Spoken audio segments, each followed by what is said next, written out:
everybody's having a good day. Maybe just a little bit.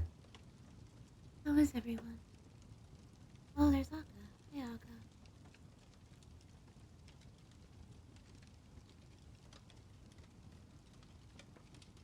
Hi.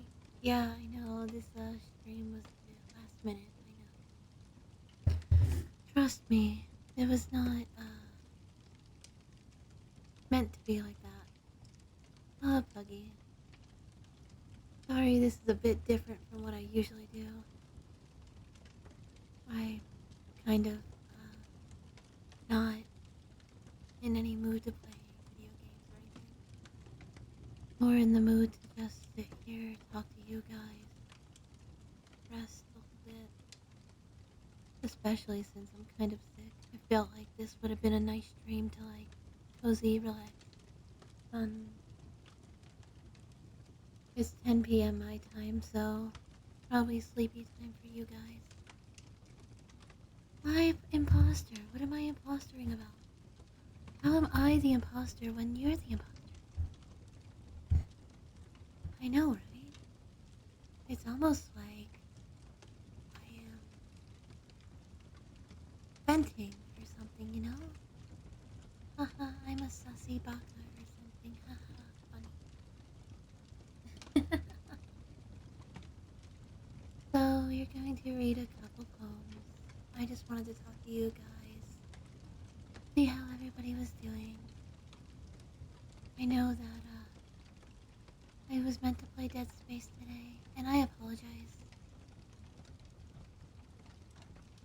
I have the flu right now, so kind of dead, but also I wanted to put something out for you guys.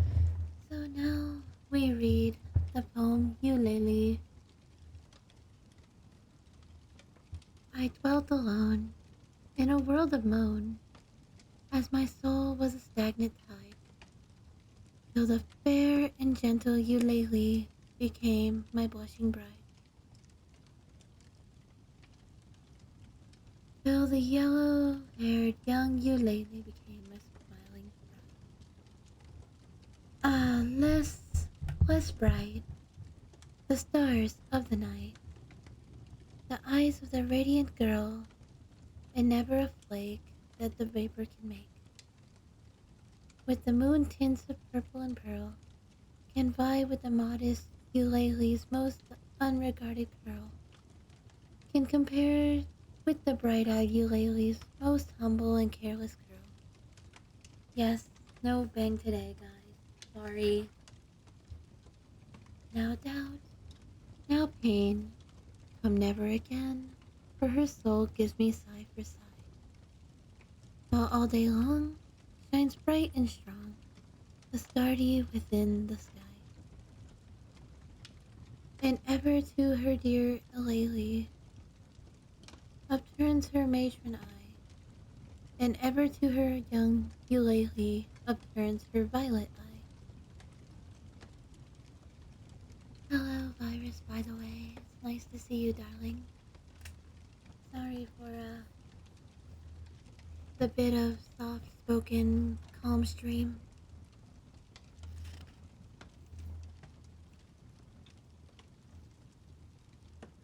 This next one is called A Valentine.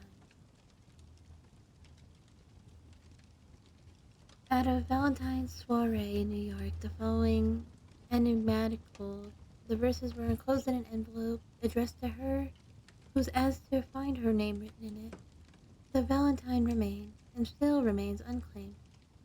Can any of the readers of the flag discover for whom it was intended? That's good. I'm glad, guys. For her, these lines are penned, whose luminous eyes, brightly expressive as the twins of Leda, shall find her own sweet name that nestling lies upon the page, enwrapped from every reader.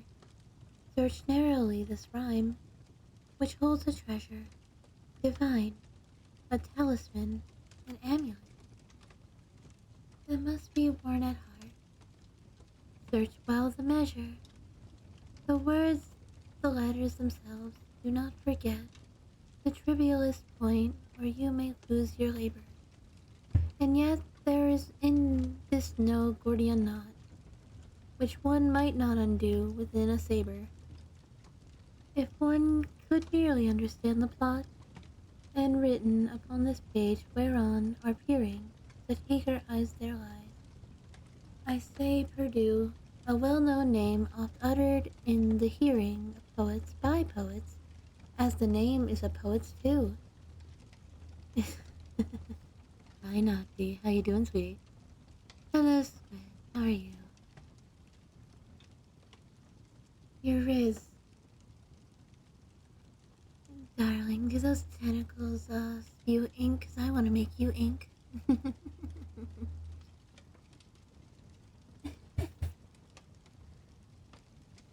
As a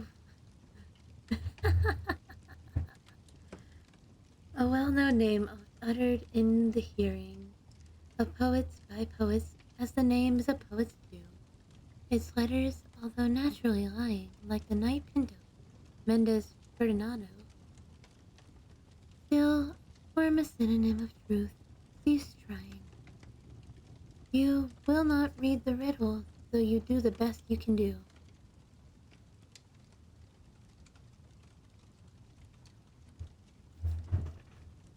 This one is. This next one is coming to you. Wow, down batted in my own chest. Thank you, everyone. Thank you, thank you. I was trying to be good. Read something to you guys. This next one is called Yulalume, a ballad. The skies, there were ashen and sober. The leaves, they were crisp and sere. The leaves, they were withering and sere. It was the night in the lonesome October of my most immemorial year. It was hard by the dim lake of Auber, in the misty mid-region of Ware. It was down by a dank tarn of Auber, in the ghoul-haunted woodland of Ware.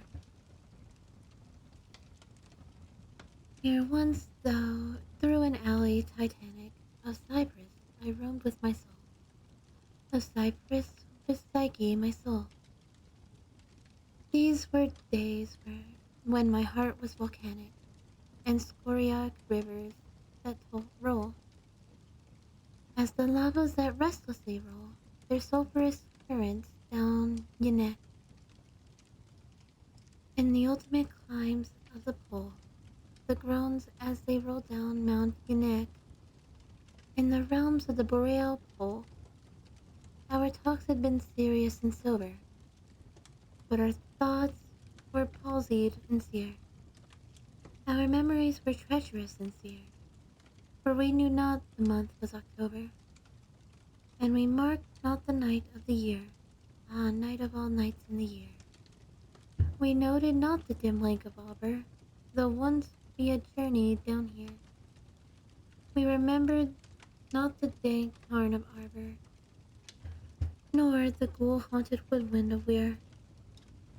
And now, as the night was sentient, and the star-dials pointed to morn, as the star-dials hinted of morn, at the end of our path a liquid ascent, and nebulous luster was born, out of which a miraculous crescent arose with a duplicate horn, Astartes bediamonded crescent, distinct with its duplicate horn. And I said, she is warmer than Diane. She rolls through the ether of sighs. She revels in a region of sighs. She has seen that the tears are not dry on these cheeks, where the worm never dies. That I'm gonna have to ask you to not. My love, baby. It can probably hear your purring. You're so sweet. Thank you for loving me, my little kitten. It has come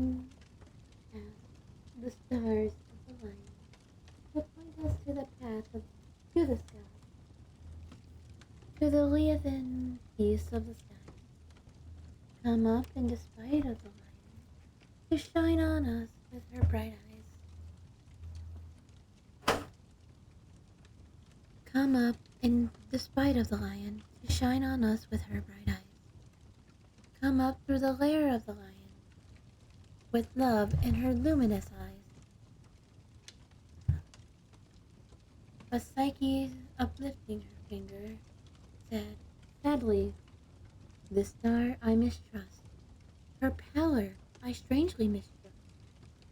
Oh, hasten, oh, let us not linger, oh, fly, let us fly, for we must. In terror she spoke, letting sink her wings till they trailed in the dust. In agony sobbed, letting sink her plumes till they trailed in the dust. Till they sorrowfully trailed in the dust. I replied, this is nothing but dreaming. Let us on by this tremulous light. Let us bathe in this crystalline light. Its Sibyllic splendor is beaming. With hope and beauty tonight, see, it flickers up in the sky through the night. Aye, we may safely trust to its gleaming, and be sure it will lead us aright. We safely must trust to a gleaming that cannot guide us aright, since it flickers up to heaven through the night. Thus I pacified Psyche and kissed her, and tempted her out of her gloom, and conquered her scruples and gloom. And we passed to the end of the vista, and were stopped by the door of a tomb. Welcome in, Silver Blaze. Thank you for the check-in. By the door of a legend tomb, and I said, what is written, sweet sister, on the door of this legend tomb?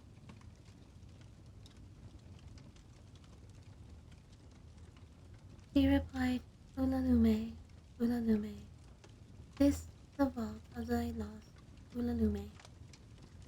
Then my heart, it grew ashen and sober, as the leaves that were crisp and sere, as the leaves that were rising and sere, and I cried, it was surely October, on this very night of last year, that I journeyed down here, that I brought a dread burden down here, on this night of all nights in the year. Oh, what demon tempted me here? Well, I know now. Oh, welcome back. Nice to see you. I'm glad that you're here.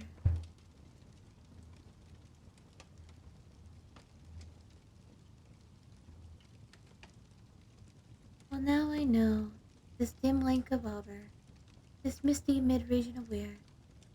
I know now that this dank tarn of Auber, in the ghoul-haunted woodland of Weir, said we then, the two then.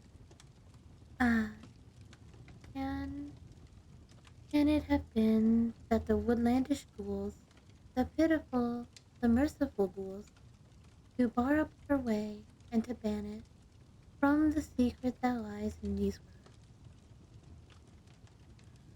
from the thing that lies hidden in these wolds, had drawn up in the spectre of a planet from the limbo of lunary souls, this sinfully skilled, indolent planet, good lord, from the hell of the planetary souls. This one is a dream within a dream. Since we're just gonna keep going. Well, Silver Blaze, welcome back. If you haven't joined my Discord, it is for everyone. For those of you here, not here, we are also hosting a giveaway in my server for Sonic Rumble codes, if y'all are interested in that. Take this kiss upon the brow, and in parting from you now, Thus much let me avow, you are not wrong who deem that my days have been a dream. Yet if hope had flown away in a night or in a day, in a dream or in none, is it therefore the less gone? All that we see or seem is but a dream within a dream. I stand amid the roar of a surf-tormented shore, and I hold within my hand grains of the golden sand. How few, yet how they creep through my fingers to the deep. While I weep, while I weep, oh God, can I not grasp them with a tighter clasp? Oh God, can I not save one from the pitiless wave? Is all that we see or seem but a dream within a dream?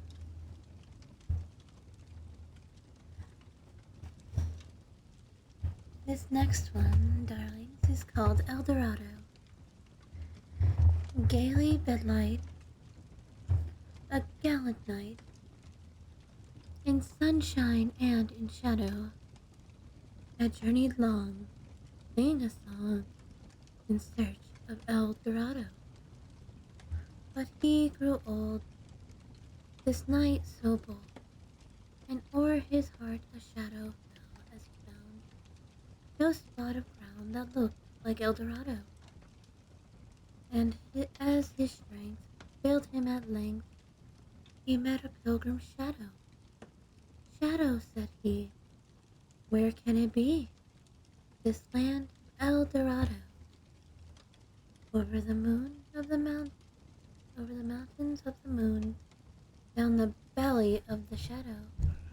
Ride boldly, boldly ride, the shade replied, if you seek for El Dorado. This next one is called Poor Annie. I hope that everyone is having a good time, resting well. Thank heaven the crisis, the danger is past. It's not fireworks, it's actually a bonfire. I figured since the winter season is coming that I'd do a little fireplace-like audio to relax to. Do y'all like the fire? Is the fire too loud, too soft?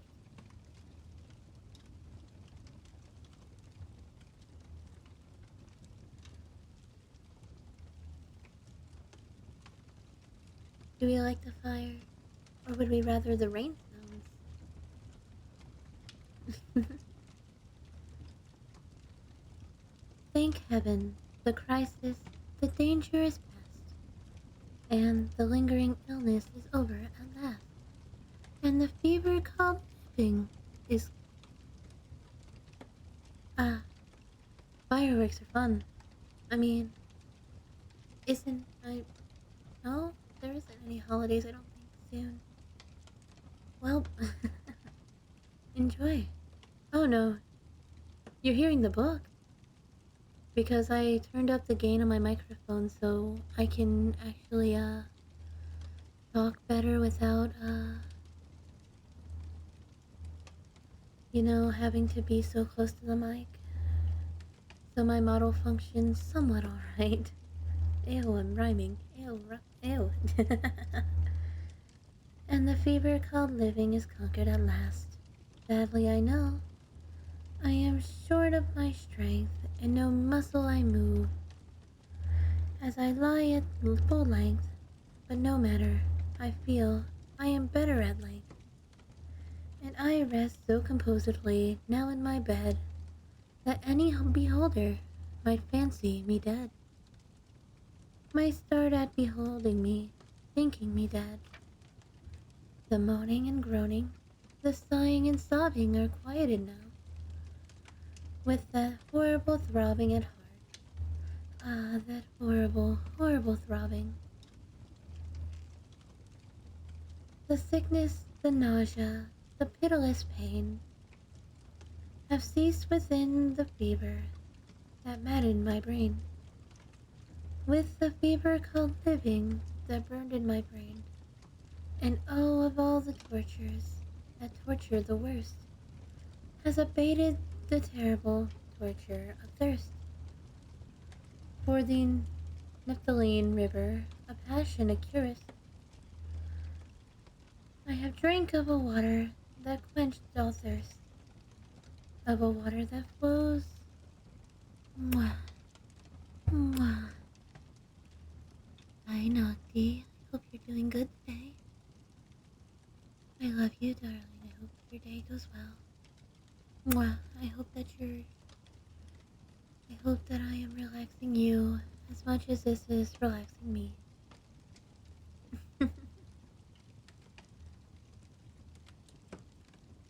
Of a water that flows with a lullaby sound from a spring but a very few feet underground,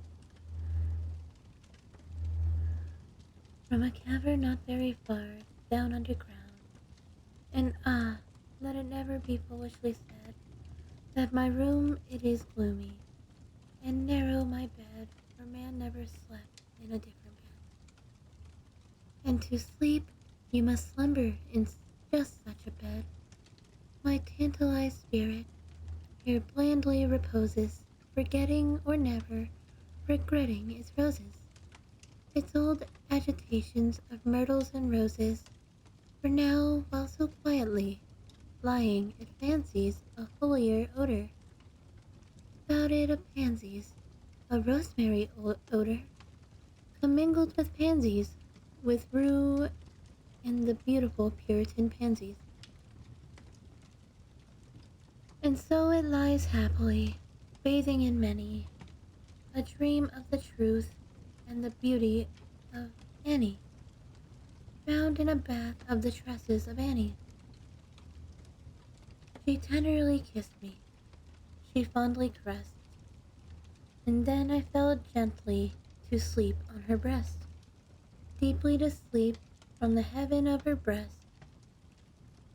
When the light was extinguished, she covered me warm, she prayed to the angels. Mwah, mwah. I hope you're having fun, V. I'm sorry this isn't a normal stream. I know you want to drive by shooting me, darling. You keep me from harm. To the queen of the angels to shield me from harm. And I lie so composedly now in my bed, knowing her love that you fancy me dead. And now I rest so contently now in my bed, with her love at my breast, that you fancy me dead, that you shudder to look at me, thinking me dead. But my heart, it is brighter than all of the many stars in the sky, for it sparkles with Annie, it glows with the light of the love of my Annie, with the thought of the light of the eyes of my Annie. I'm glad. That's nice. I'm going to take a sip of water real quick, as I do. The next one, by the way, is Annabelle Lee. I'm sure that a lot of people know this one.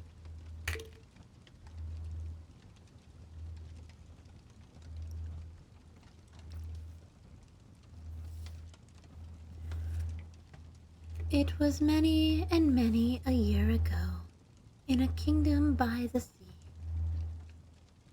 that a maiden there lived whom you may know by the name of Annabelle Lee. And this maiden she lived with no other thought than to love and be loved by me.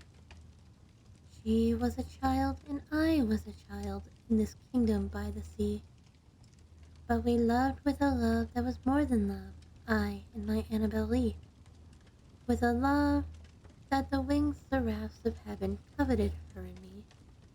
And this was the reason that long ago, in this kingdom by the sea, a wind blew out of a cloud by night, chilling my Annabel Lee, so that her high-born kinsman came and bore her away from me, to shut her up in a sepulchre in this kingdom by the sea. The angels, not so happy in heaven, went envying her and me. Yes, that was the reason, as all men know, in this kingdom by the sea, that the wind came out of a cloud, chilling and killing my Annabel Lee. But our love, it was stronger by far than the love of those who were older than we, of many far wiser than we. And neither the angels in heaven above, nor the demons down under the sea, can ever dissever my soul from the soul of the beautiful Annabel Lee. For the moon never beams without bringing me dreams of the beautiful Annabel Lee, and the stars never rise but I see the bright eyes of the beautiful Annabel Lee. And so all the night tide I lie down by my side of my darling, my life and my bride, in her sepulchre there by the sea, in her tomb by the side of the sea.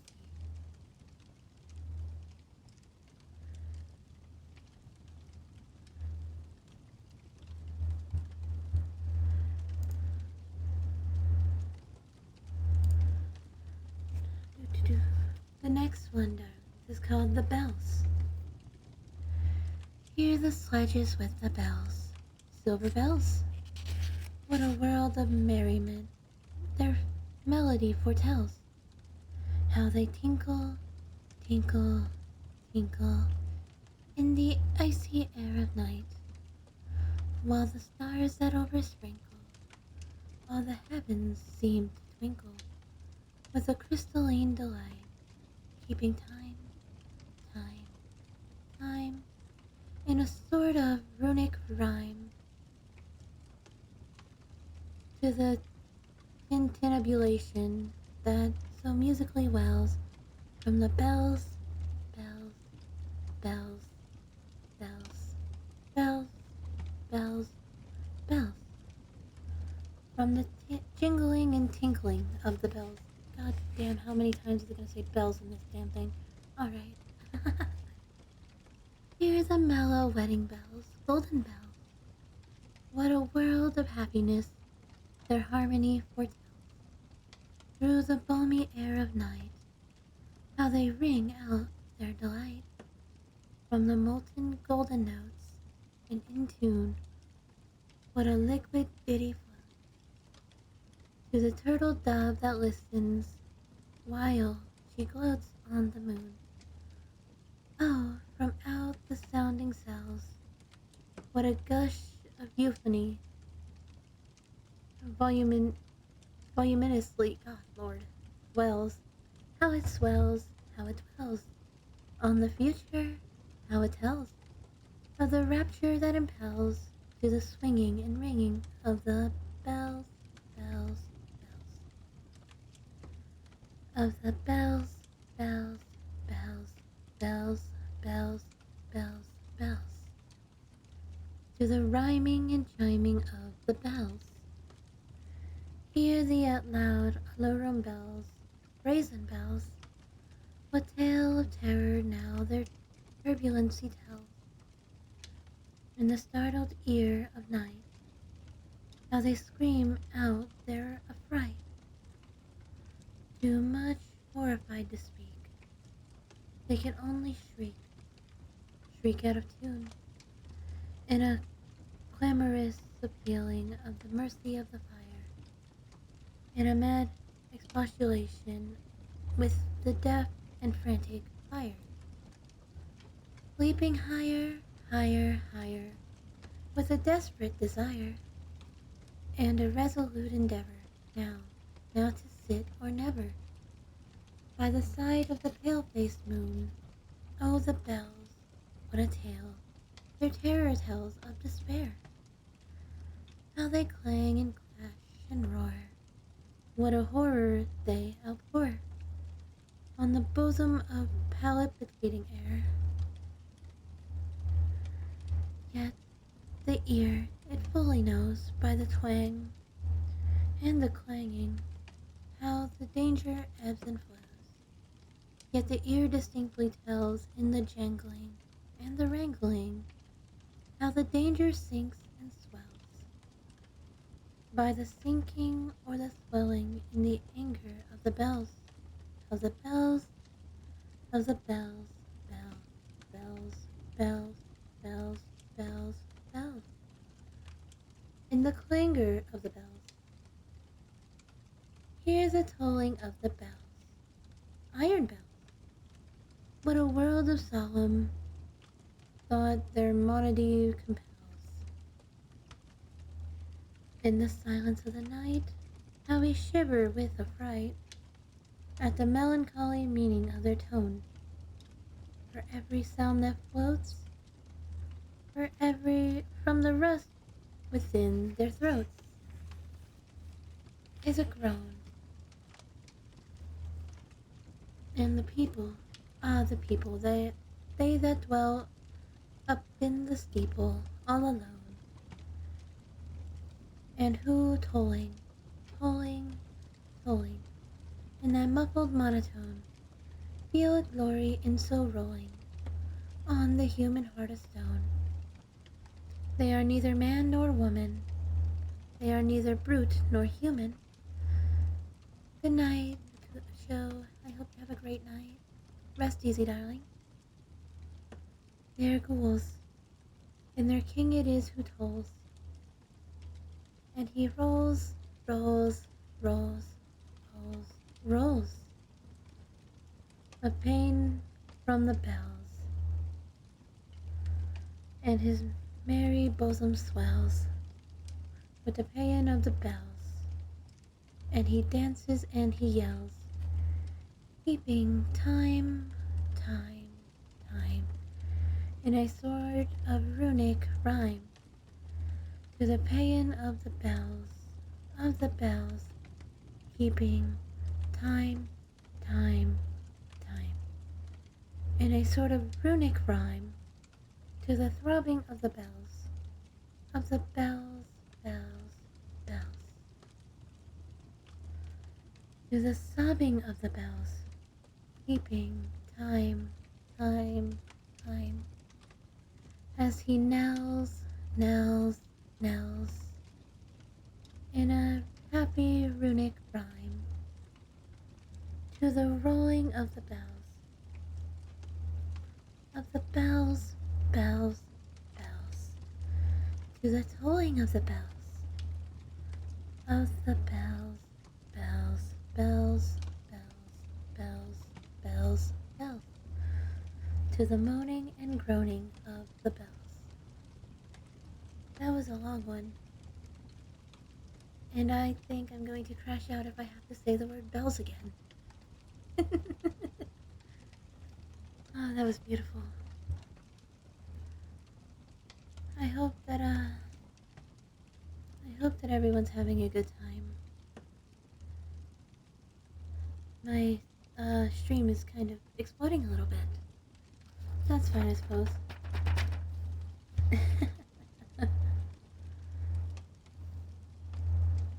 This one is one of his autobiographical poems.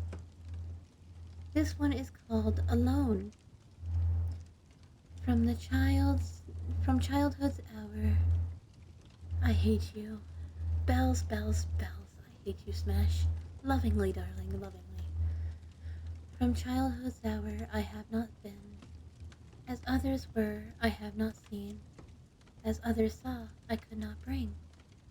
My passions from a common spring. From the same source I have not taken. My sorrow I could not awaken. My heart to joy at the same time. And all I loved alone.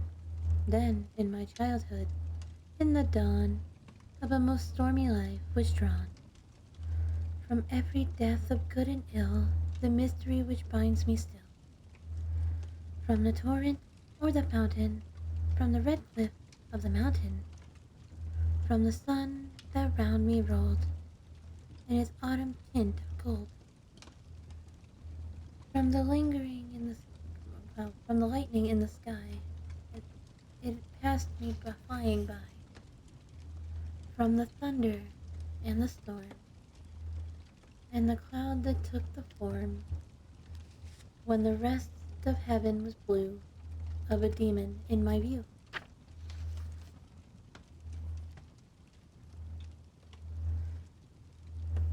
Now we're into this short story section. Yippee! We did it, guys. We made it.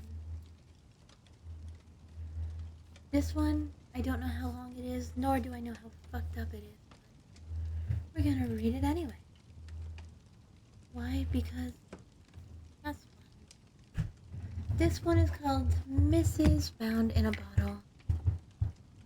And there's a quote on the page. I'm gonna try to do this, but I do not speak German, so this quote is probably going to be butchered a bit.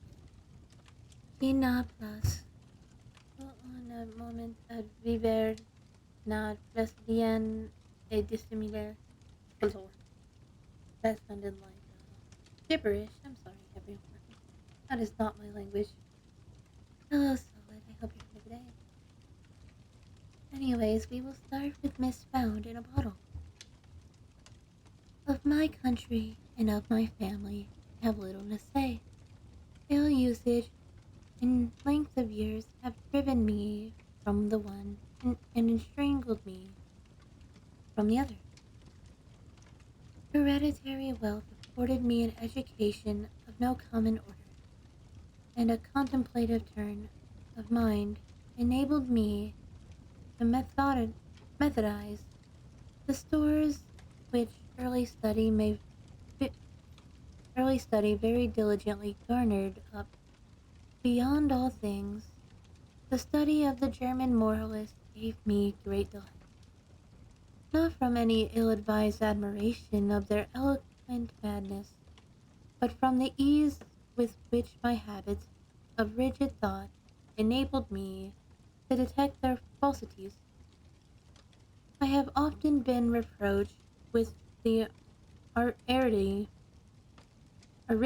Lord, of my genius, a deficiency of imagination, had been imputed to me as a crime, and the barrenism of my opinions has at all times rendered me notorious. Indeed, a strong relish for physical philosophy has, I fear, tinctured my mind with a very common error of this age. I mean, the habit of referring occurrences, even the last susceptible of such reference, to the principles of that science. Upon the whole, no person could be less liable than myself to be led away from the severe precincts of truth by the ignis fatui of superstition. I have thought proper to premise thus much, lest the incredible tale I have to tell should be considered rather the raving of a crude imagination than a positive experience of a mind to which the reveries of fancy have been a dead letter and a nullity.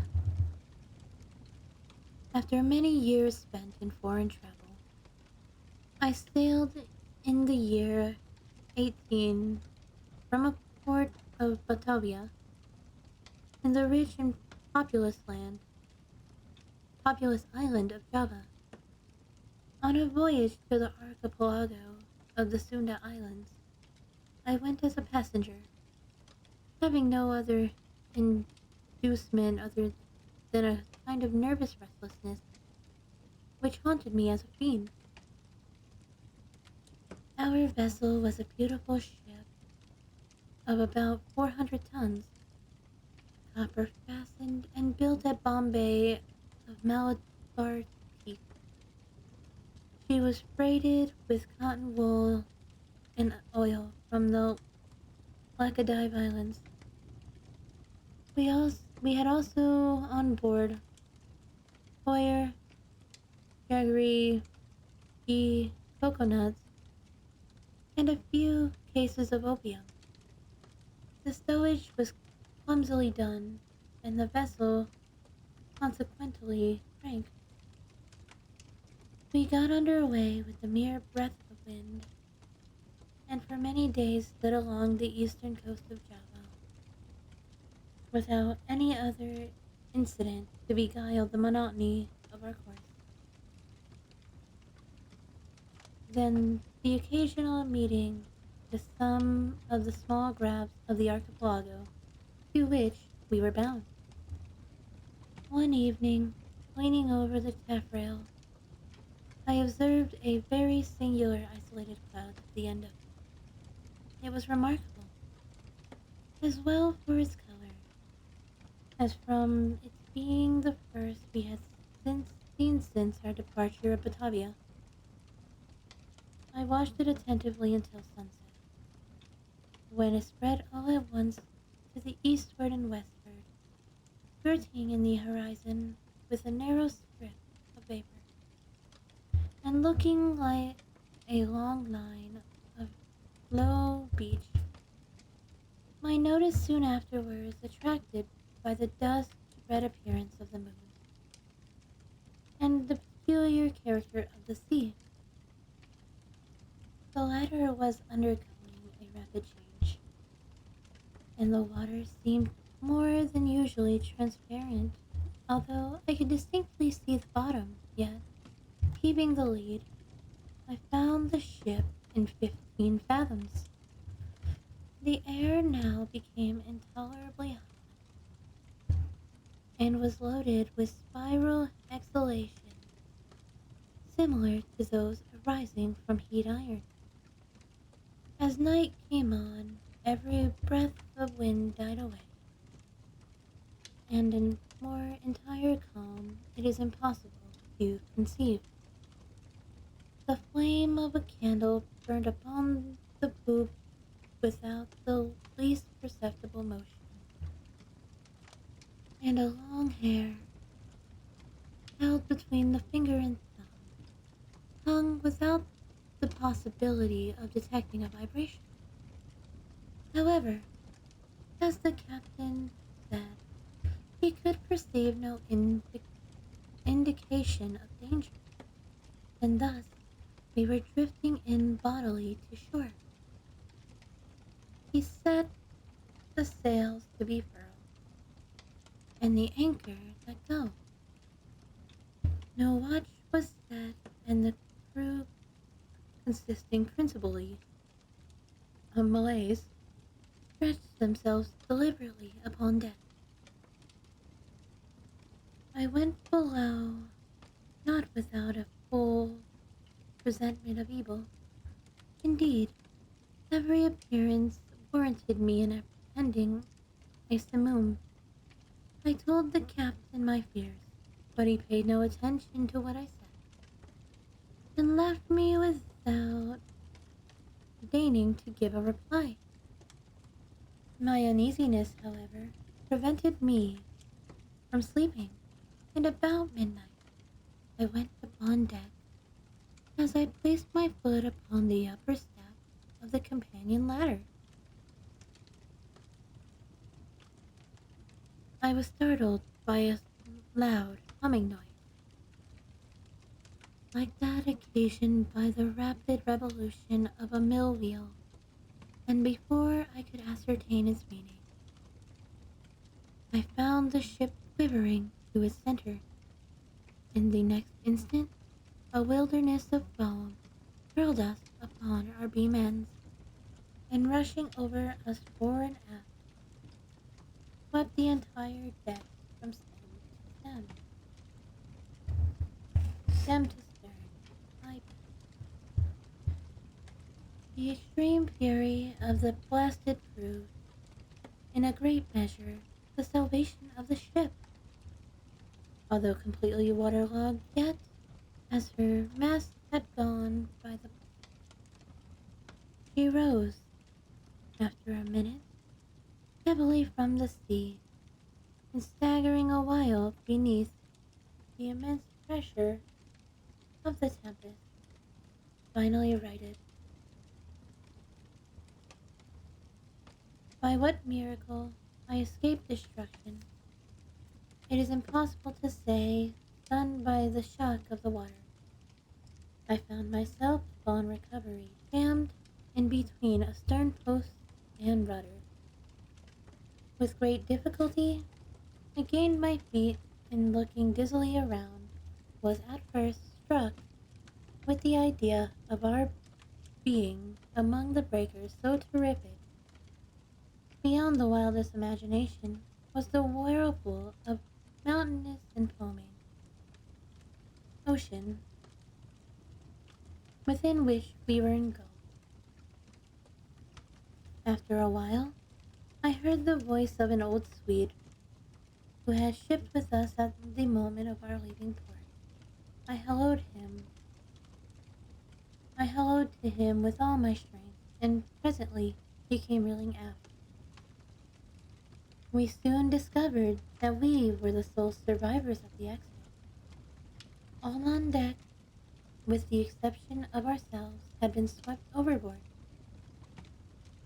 The captain and mate must have perished as they slept, for the cabins were deluged with water. Without assistance, we could expect to do little for the security of the ship, and our exertions were at first paralyzed by the momentary expectation of going down. Our cable had of course parted like a pack thread at the first breath of the hurricane, or should have been instantaneously overwhelmed. We scudded with the frightful velocity before the sea, and the water made clear breaches over us. The framework of our stern had shattered excessively, and in almost every respect we had received considerable injury. But to our extreme joy, we found the pumps unchoked, and that we had made no great shifting of our ballast. The main fury of the blast had already blown over, and we apprehended little danger from the violence of the wind. But we looked forward to its total cessation with dismay, well believing that in our shattered condition we should inevitably perish in this tremendous swell which would ensue. But this very just apprehension seemed by no means likely to be soon verified. For 5 days, for 5 entire days, during which our only subsistence was a small quantity of yagari, or yagiri, I don't know how to pronounce that word, procured with great difficulty from the forecastle. Welcome. Yeah, congratulations on the 15th streak. The Hulk flew at a rate defying computation before rapidly succeeding falls of the wind, which, without equaling the first violence of the simoom, were still more terrific than any tempest I had encountered. Our courses for the first 4 days was, with trifling variations, SE and by S, and yay, head pass, thank you. And we must have run down the coast of New Holland. On the 5th day, the cold became extreme. Although the wind had hauled round a point more to the northward, the sun arose with a sickly yellow luster, and clambered a very few degrees above the horizon emitting no decisive light. There were no clouds apparent, yet the wind was upon the increase, and blew with a fitful, unsteady fury. About noon, as nearly we could. Oh, hello, hi everyone. Hello, welcome in, Raiders. We are just reading, everyone. Hi. I hope that everybody's having a great day. Thank you for the follow, sweetheart. I am Nanami Eiko. I am your siren of the sea. It is a pleasure to meet you. Welcome in, welcome in. What? Sorry for the jump scare, everyone. Let me do my shout out for this sweetheart here. How was your stream? What were you doing, darling?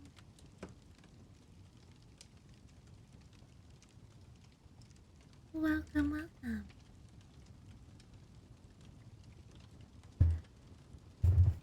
It is a pleasure. It is a pleasure that you have entrusted me with your community. I am sorry for lullaby ASMR. My day is going well, everyone. We are reading Miss Found in a Bottle by Edgar Allen Poe.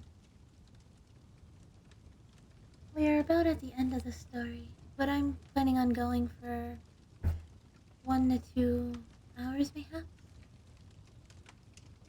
Well, 1 to 2 more. But thank you, everyone, for stopping in. You guys are amazing. About noon, as nearly we could guess, our attention was again arrested by the appearance of the sun.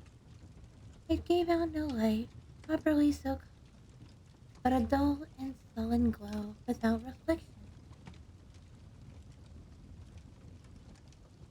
If anybody needs to raid and run, by the way, that's all fine and dandy. I'm just fine. I will be here continuing to read, so if y'all want to stay and listen, that's also fine. But remember, get some snacks, get some water, take care of yourself.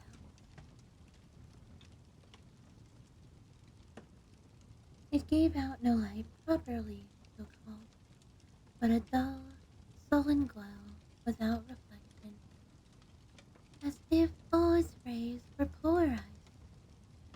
Just before sinking within the turgid sea, its central fire suddenly went out, as if hurriedly extinct. Oof. Thank you for the follow, Reload Bliss. By some unaccountable power, it was a dim, sliver-like flame alone.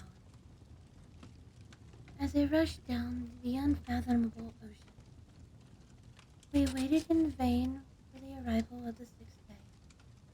That day to me had not arrived, to the Swede never did arrive. Thenceforward, we were enshrouded in patchy darkness, so that we could not have seen an object 20 paces from the ship. Eternal night continued to envelop us, all unrelieved by the phosphoric sea, the brilliancy to which we had been accustomed in the tropics. We observed, too, that although the tempest continued to rage with unabated violence, there were no longer to be discovered the usual appearance of surf or foam, which had hitherto attended us. All around were horror, and thick gloom, and a black sweltering desert of ebony. Superstitious terror crept by degree into the spirit of the old Swede, and my own soul wrapped up in a silent wonder. We neglected all care of the ship as worse than useless, and securing ourselves as well as possible to the stump of the mizzen mast, looked out bitterly into the ocean. We had no means of calculating time, nor could we form any guess of our situation. We were, however, well aware of having made farther to the southward than any previous navigator, and felt great amazement in not meeting with the usual impediments of ice. In the meantime, every moment threatened to be our last. Every mountainous billow hurried to overwhelm us. The swell surpassed anything I had imagined possible, and that we were not instantly buried is a miracle.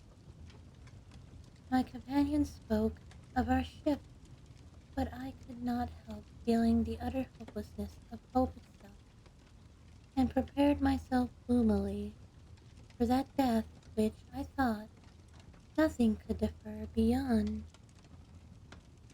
an hour, as, with every knot of way, shipmate, the swelling of the black stupendous seas became more dismally appalling. Hello, crazy blood demonic clown. How are you, sweetie? I hope you're having a good day. We are reading Miss Found in a Bottle by Edgar Allan Poe.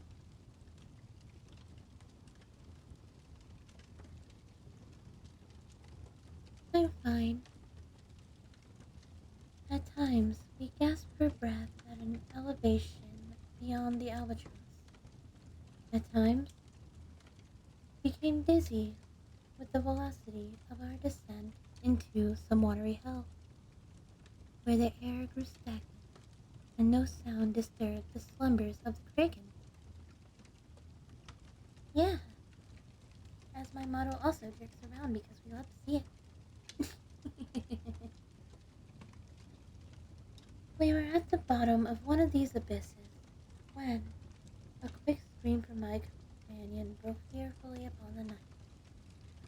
See, see, cried he, shrieking in my ears. Almighty God, see, see. As he spoke, I became aware of a dull, sullen glare of red light which streamed down the sides of the sea, the vast chasm where we lay, and threw a fitful brilliancy upon our deck. Casting my eyes upward, I beheld a spectacle which froze the current of my blood. At the terrific height directly above us, and upon the very verge of the precipitous descent, hovered a gigantic ship of perhaps 4,000 tons. Although upreared upon the summit of a wave more than 400 times her own altitude, her apparent size exceeded that of any ship of the line or East India man in existence. Her huge hull was of a deep, dingy black, unrelieved by any of the customary carvings of a ship. A single row of brass cannon protruded from her open ports, and dashed from their polished surfaces the fire of innumerable battle lanterns, which swung to and fro about her rigging. But what mainly inspired us with such horror and astonishment was that she bore up under a press of sail in a very teeth of that supernatural sea, and of that ungovernable hurricane. When we first discovered her, her bows were alone to be seen, as she rose slowly from the dim and horrible gulf beyond her. For a moment of intense terror, she paused upon the giddy pinnacle, as if in contemplation of her own sublimity, then trembled and tottered, and came down. At this instant, I know not what sudden self-possession came over my spirit. Staggering as far aft as I could, I awaited fearlessly the ruin that was to overwhelm. Our own vessel was at length ceasing from her struggles and sinking with her head to the sea. The shock of the descending mass struck her consequently in that portion of her frame which was already under water, and the inevitable result was to hurl me with irresistible violence upon the rigging of the stranger. As I fell, the ship hove in and went about, and to the confusion ensuing, I attributed my escape from the notice of the crew. With little difficulty, I made my way unperceived to the main hatchway, which was partially open, and soon found an opportunity of secreting myself in the hold. Why I did so, I can hardly tell. An indefinite sense of awe, which at first sight of the navigator, which at first sight of the navigators of the ship had taken hold of my mind, was perhaps the principle of my concealment. I was unwillingly to trust myself with a race of people who had offered to the cursory glance I had taken so many points of vague novelty, doubt, and apprehension. I therefore thought proper to contrive a hiding place in the hold. This I did by removing a small portion of the shifting board in such a manner as to afford me a convenient retreat between the huge timbers of the ship. I had scarcely completed my work when a footstep in the hold forced me to make use of it. A man passed by my place of concealment with a feeble and unsteady gait. I could not see his face, but had an opportunity of observing his general appearance. There was about good night, solid. Hope you have a good one. There was about it an evidence of great age and infirmity. His knees tottered beneath a load of years, and his entire frame quivered under such a burden. He muttered to himself in a low, broken tone some words of the language which I could not understand and quote. In a corner among his pile of singular-looking instruments and decayed charts of navigation. His manner was a wild mixture of the peevishness of second childhood and the solemn dignity of a god. He at length went on deck. I saw him no more. A feeling for which I have no name has taken of my soul, a sensation which will admit of no analysis, to which the lessons of bygone times are enacted, and for which I fear futurity itself will offer me no key. To a mind constituted like my own, the latter consideration is an evil. I know that I shall never be satisfied with regard to the nature of my conceptions, yet it is not wonderful that these conceptions are indefinite, since they have their origin in sources so utterly novel. A sense of new entity, a new sense, a new entity, Lord, is added to my soul. It is long since I first trod the decks of this terrible ship, and the rays of my destiny are, I think, gathering to a focus, incomprehensible men wrapped up in meditations of a kind which I cannot divine. They pass me by unnoticed. Concealment is utter folly in my part, for the people will not see. It was but just now that I passed directly before the eyes of the mate. It was no long while ago that I ventured into the captain's own private cabin, and took thence the materials with which I write and have written. I shall from time to time continue this journal. It is true that I may not find an opportunity of transmitting it to the world, but I will not fail to make an endeavor. At the last moment I will enclose the MS in a bottle and cast it within the sea. An incident occurred which had given me new room for meditation. Are such things the operation of ungoverned chance? I had ventured upon the deck and thrown myself down without attracting any notice, among the pile of rattling stuff and the old sails in the bottom of the yawl.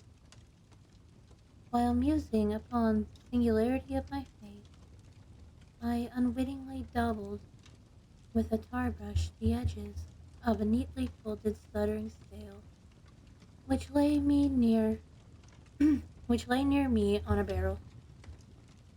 The studding sail is now bent upon the ship, and the thoughtless touches of the brush are now spread out into the world. Discovery.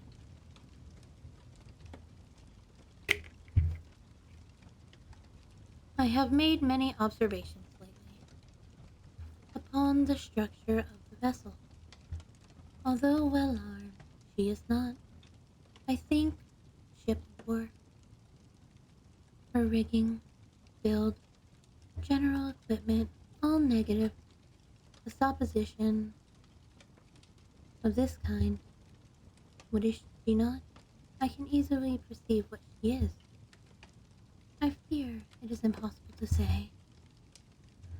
I know not how it is, but in scrutinizing her strange model and singular cast of spars, her huge side, her huge size and overgrown suits of canvas, her severely simple bow, and antiquated board, antiquated stern, there will occasionally flash across my mind a sensation of familiar things, and there is always mixed up with such indistinct shadow of recollection, an unaccountable memory of the old-born chronicles in ages long ago. I have been looking at the timbers of the ship. She is built of a material to which I am a stranger.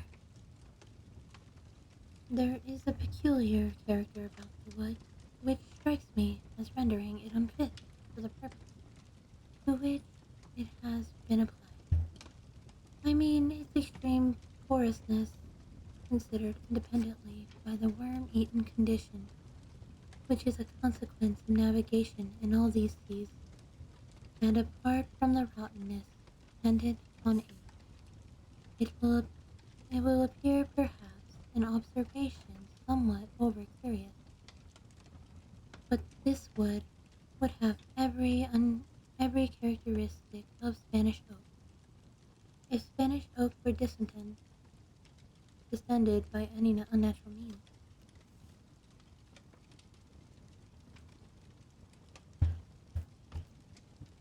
In reading the above sentence, a curious aphorism of an old weather-beaten Dutch navigator comes full upon my recollection.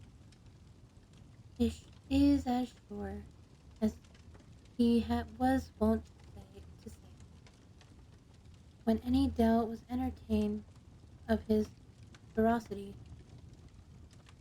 as sure as there is a sea, for the ship itself will grow in bulk like the living body of the seaman. About an hour ago, I made bold to thrust myself among a group of the crew. They paid me no manner of attention, and although I stood in the very midst of them all, seemed utterly unconscious of my presence, like the one I had at first seen in the hold. They all bore about them the marks of a hoary old age. Their knees trembled with infirmity, their shoulders were bent double with decrepitude, their shriveled skins rattled in the wind, their voices were low, tremulous, and broken, their eyes glistened with the rum of beer, and their gray hair streamed terribly in the tempest around them. On every part of the deck lay scattered mathematical instruments of the most quaint and obsolete construction.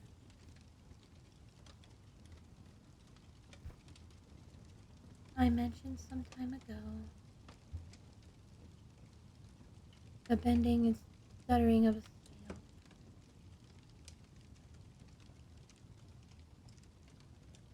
From that period, the ship being thrown dead off the wind, had continued her terrific course due south, with every rag of canvas backed upon her, from her trucks to her lower studding sail boom, and rolling every moment her top-gallant yard arms into the most appalling hell of water which it could enter into the mind of a man to imagine. I have just left the deck, where I find it impossible to maintain a footing, although the crew seem to experience little inconvenience. It appears to me a miracle of miracles that our enormous bulk is not swallowed up at once and forever. We surely are doomed to hover continually on the brink of eternity, without taking a final plunge into the abyss, from billows 1,000 times more stupendous than any I have ever seen. We glide away with the facility of the arrowy seagull, and the colossal water rear their heads above like demons of the deep, but like demons confined to simple threads and forbidden to destroy. I am led to attribute these frequent escapes to the only natural cause which can account for each of such events. I must suppose the ship to be within the influence of some strong current or impetuous undertaking. I have seen the captain face to face and in his own cabin, but as I expected, he paid me no attention, although in his appearance there is to a casual observer nothing which might bespeak him more or less than a man.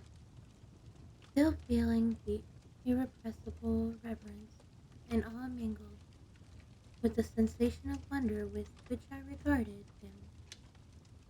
In stature he nearly my own height, that is, about 5 feet 8 inches. He is of a well-knit and compact frame of body, neither robust nor remarkably otherwise, but it is the singularity of expression which reigns upon the face. It is intense, the wonderful, the thrilling evidence of old age, so utter, so extreme, which excites within my spirit a sense a sentiment ineffable. His forehead, although little wrinkled, seems to bear upon it the stamp of a myriad of years. His gray hairs are records of peace, and his grayer eyes are symbols of the future. The cabin was thickly strewn with strange and iron-clad folios and moldering instruments of trade, and obsolete, long-forgotten charts. His head was bowed down upon his hands as he pored with a fiery, unquiet eye over a paper which I took to be a commission, and which, at all events,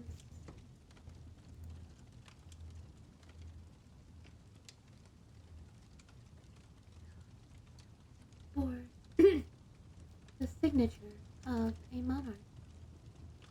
He muttered to himself, as did the first seaman whom I saw in the hold, some low, peevish syllables of a foreign tongue, and although the speaker was close at my elbow, his voice seemed to reach my ears from the distance of a mile. The ship and all in it are imbued with the spirit of Elf. The crew glide to and fro like ghosts of buried centuries. Their eyes have an eager and uneasy meaning, and when their fingers fall athwart my path in the wild glare of the battle lanterns, I feel as I've never felt before. Although I have been my whole life a dealer in antiquities, and have imbibed, imbibed, imbibed, Lord, the shadows of fallen columns of Baalbek and Tadmor and Persepolis until my very soul had become a ruin. When I look around me, I feel ashamed of my former apprehensions. If I trembled at the blast which has hitherto ended us, shall I not stand aghast at a pouring wind and ocean to convey any idea of which the words tornado and simoon are trivial and ineffective? All the immediate vicinity of the ship is the blackness of eternal night, and the chaos of foamless water, but about a league on either side of us, may be seen indistinctly, and at intervals stupendous ramparts of ice towering away into the desolate sky, and looking like the walls of the universe. As I imagine the ship proves to be in a current, as that appellation can properly be given to a tide which, howling and shrieking by the white ice, thunders on to the southward with a velocity like the headlong dashing of a cataract. To conceive the horror of my sensation is, I presume, utterly impossible, yet curiously, to penetrate the mysteries of these awful regions, predominates even over my despair, and will reconcile me to the most hideous aspect of death.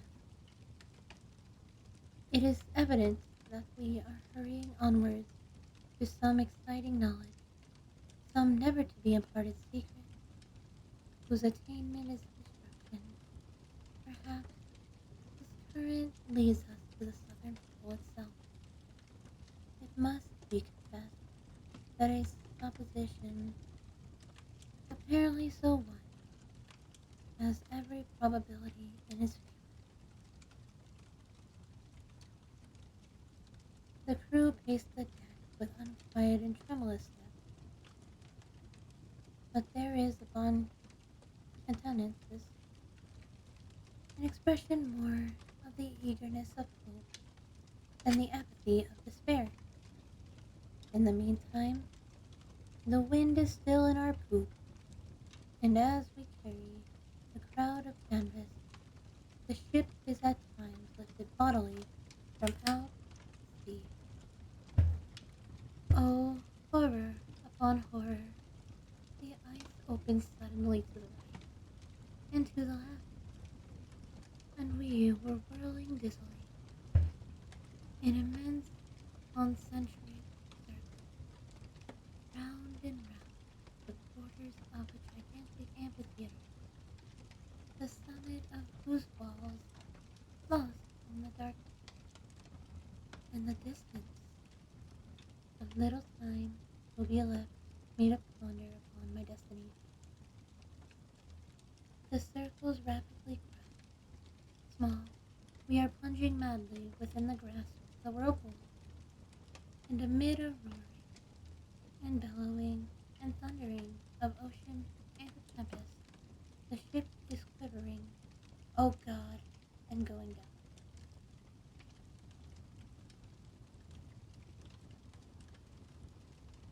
The notes of this story are: The Mist Found in a Bottle was originally published in 1831, and it was not until many years afterwards that I became acquainted with the map of Mercator, in which the ocean is represented as Russia.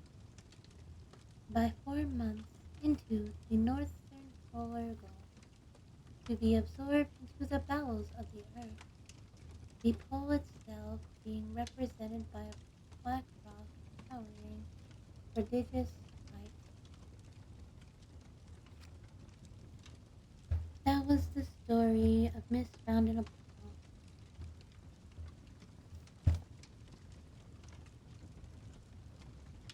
Pretty good story, honestly. I was wondering where it was going, but yeah, it's pretty neat. Now, let's see which one next. We might go back to poetry because the poetry was a bit shorter than that.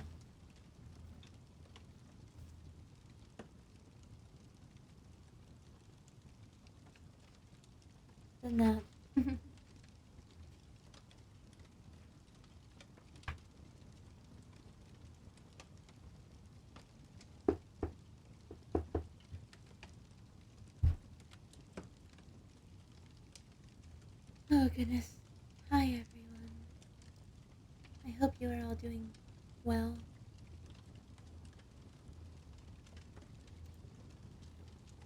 I'm sorry I didn't really get to read the raid properly. I wanted to not lose my place in the book, but if y'all are still here, that's neat.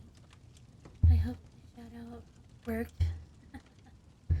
Anyways, the next one we're going to read is The Raven.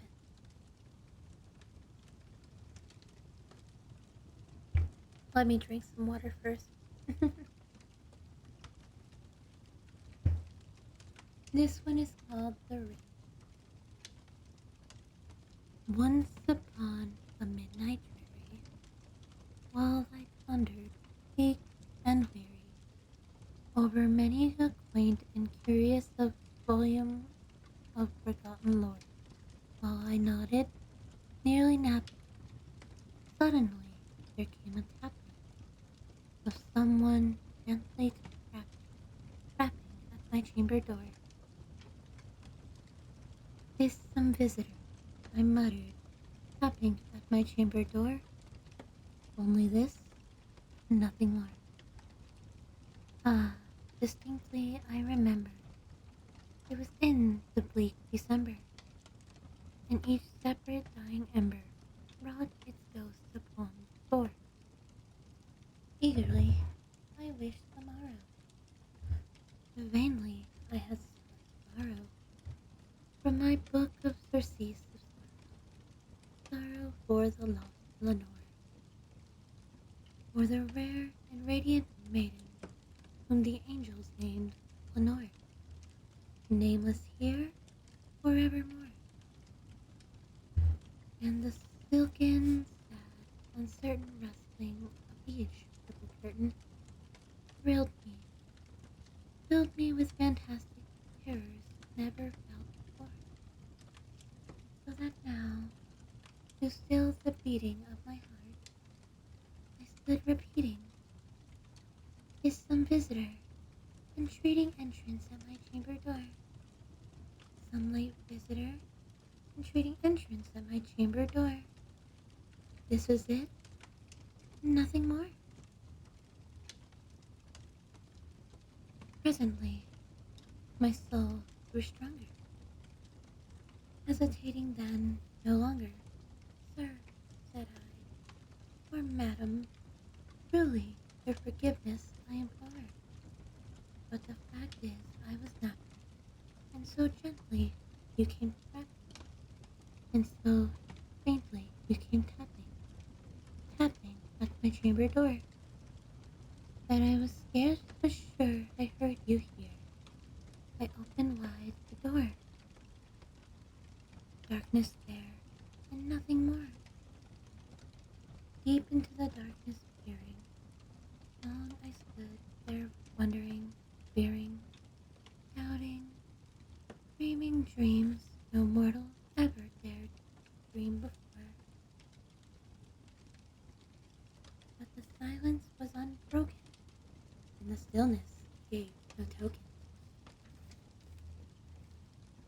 And the only word there spoken was the whispered, oh, thank you, Jella, for this subscription. Thank you, darling.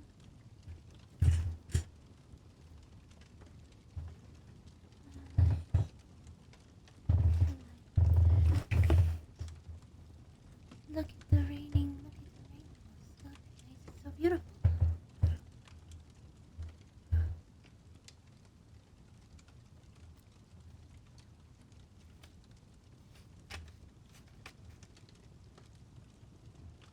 And the only word there spoken was the whispered word, Lenore.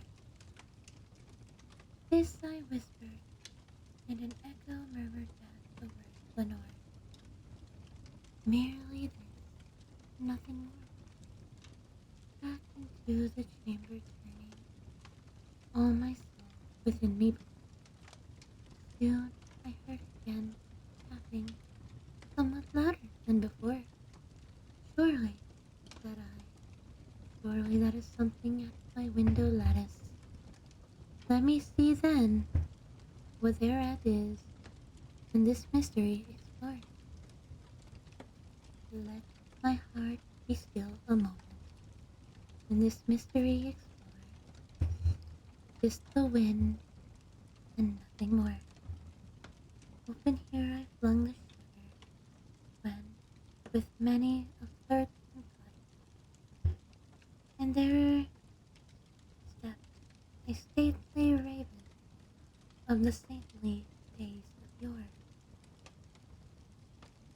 Not the least obeisance made he, not an instant stopped or stayed he, but with mien of lord or lady perched upon my chamber door, perched upon the bust palace just above my chamber door, perched and sat, and nothing more.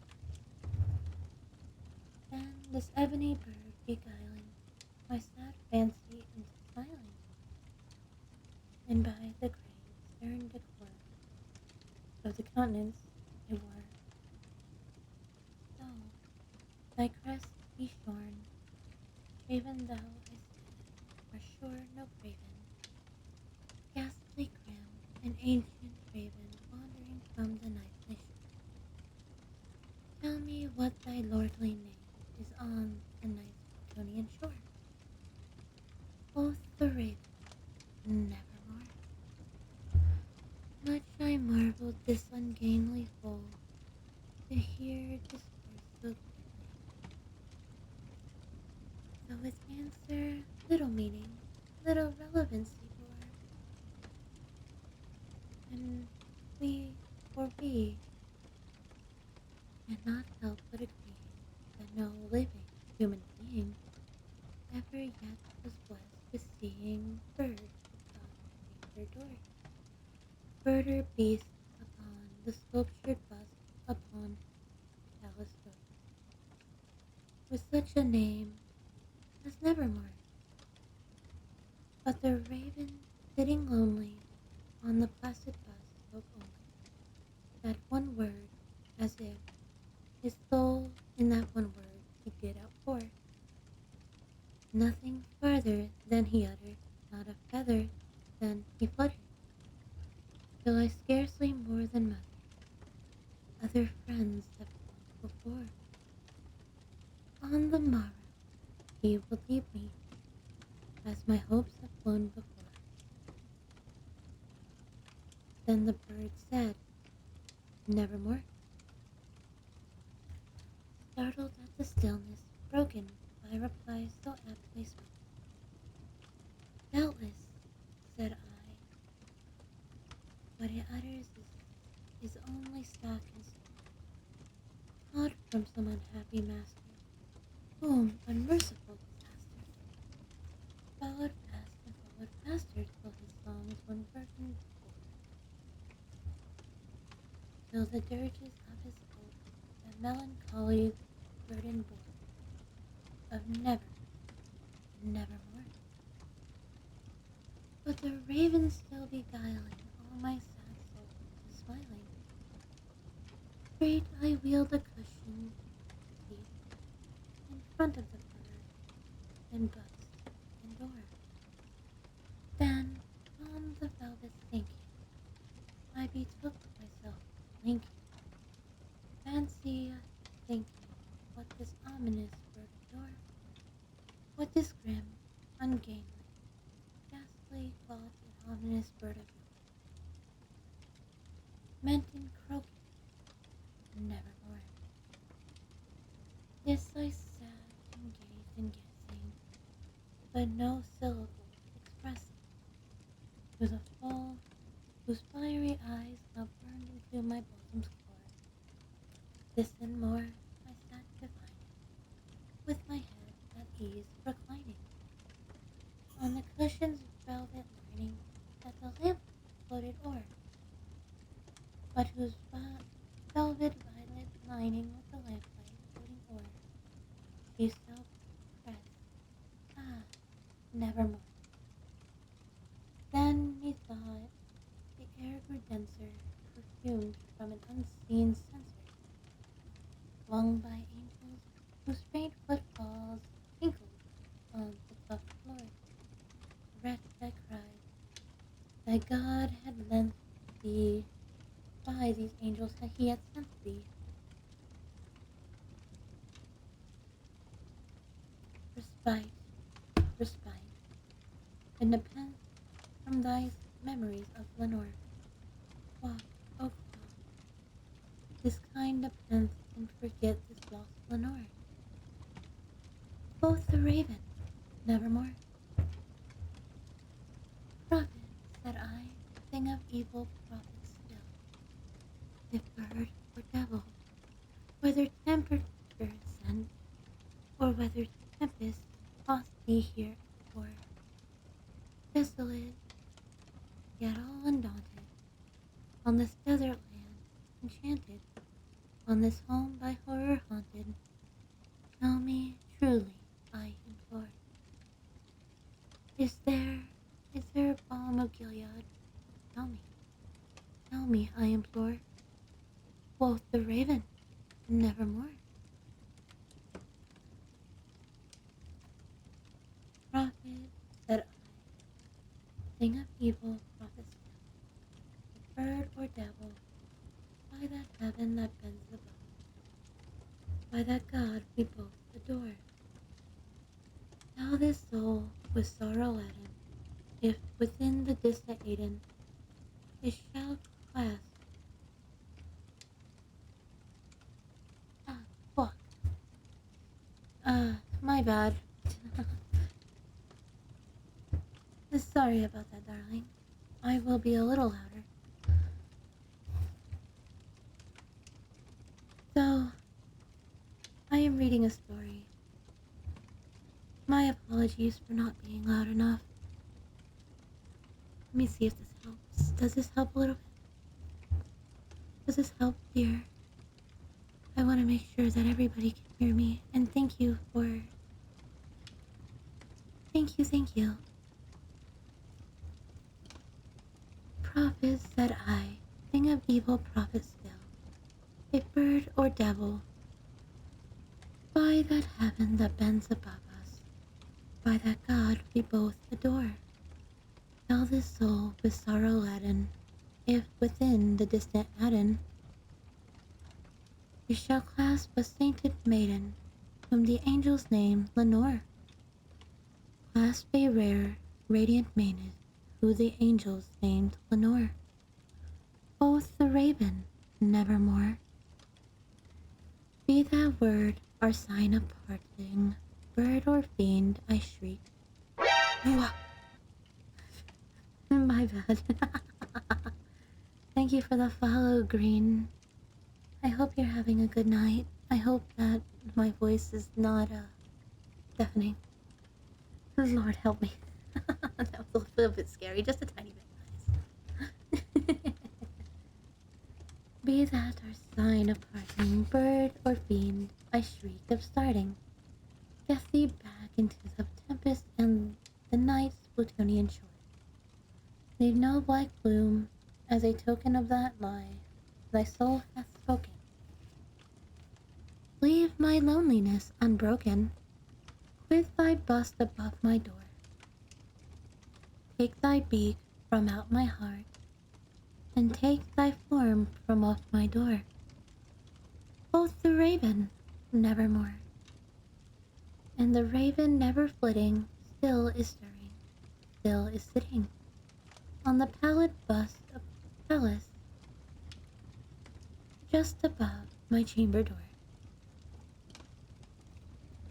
And his eyes have all the seeming of a demon's that is dreaming, and the lamplight o'er him dreaming throws his shadow on the floor, and on my soul from out that shadow that lies floating on the floor shall be lifted nevermore. That's... You don't want to do one I already did, so let's see. We're gonna go to this one.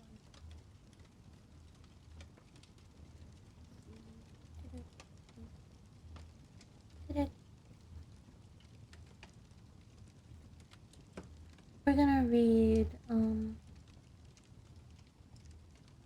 The Telltale Heart,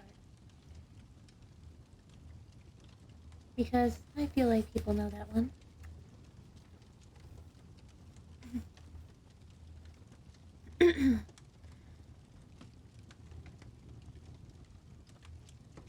Give me just a second. Take a sip of water. Hi. Alright. This one is The Telltale Heart by Edgar Allen Poe. True. Nervous. Very, very dreadfully nervous I had been and am. But why will you say that I am mad? The disease had sharpened my senses, not destroyed. Not dulled them. Above all was the sense of hearing acute. I heard all things in the heaven and in the earth. I heard many things in hell. How then am I mad? Hearken, and observe how healthily, how calmly I can tell you the whole story. It is impossible to say how first the idea entered my brain, but once conceived, it haunted me day and night. Object there was none. Passion there was none. I loved the old man. He had never wronged me. He had never given me insult for his gold. I had no desire. I think it was his eye. Yes, it was this. He had the eye of a vulture, a pale blue eye with a film over it. When it fell upon me, my blood ran cold, and so by degrees, very gradually, I made up my mind to take the life of the old man and thus rid myself of the eye forever. Now this point, you fancy me mad. Madmen know nothing, but you should have seen me. You should have seen how wisely I proceeded, with what caution, with what foresight, with what dissimulation I went to work. I was never kinder to the old man than during the whole week before I killed him, and every night, about midnight, I turned the latch of his door and opened it, oh, so gently. And then, when I made an opening sufficient for my head, I put in a dark lantern, all closed, so that no light shined through. And then I thrust in my head. Oh, you would have laughed to see how cuttingly I thrust it in. I moved it slowly, very, very slowly, so that I might not disturb the old man's sleep. It took me an hour to place my whole head within the opening so far that I have see him as he lay upon his bed. Ha! What a mad have been so wise, sis. And then, when my head was well in the room, I undid the lantern cautiously. Oh, so cautiously. Cautiously. For the hinges creaked. I undid it just so much that a single thin ray fell upon the vulture eye. And this I did for 7 long nights. Every night, just at midnight. But I found the eye always closed, so it was impossible for me to do the work. For it was not the old man who vexed me, but his evil eye. And every morning, when the day broke, I went boldly into the chamber and spoke courageously to him, calling him by name in hearty tone, and inquiring how he had passed the night. So you see, he would have been a very profound old man indeed, to suspect that every night, just at 12, I looked upon him as he slept. Upon the 8th night, I was more than usually cautious in opening the door. I watched the minute hand move more quickly than did mine. Never before that night had I felt the extent of my own powers, of my sagacity. I could scarcely contain my feelings of triumph to think that here I was, opening the door, little by little, and he not even dream of my secret deeds or thoughts. I fairly chuckled at the idea, and perhaps he heard me, for he moved on the bed suddenly as if startled. Now you may think that I drew back, but no.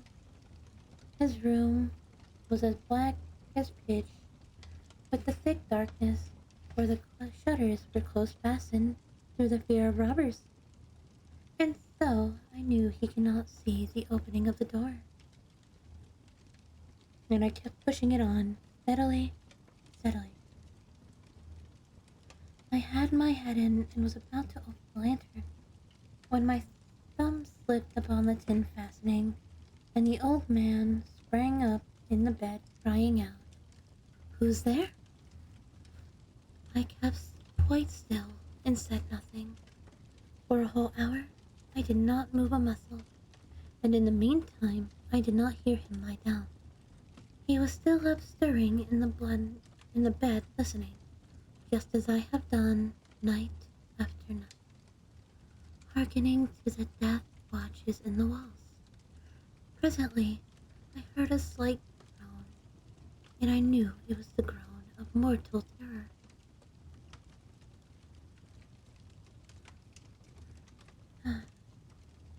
It was not a groan of pain or of grief.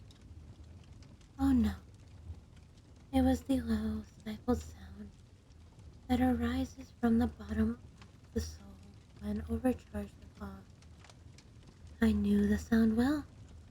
Many a night, just at midnight, when all the world slept, it had welled up from my own bosom, deepening with its dreadful echo the terrors that distracted me. I say I knew it well. I knew what the old man felt and pitied him. Although I chuckled at heart, I knew he had been lying awake ever since the first slight noise. When he had turned in the bed, his fears had ever since been growing upon him. He had been trying to fancy them causeless, but could not. He had been saying to himself, "It is nothing but the wind in the chimney. It is only a mouse crossing the floor. It is merely a cricket which had made a single chirp."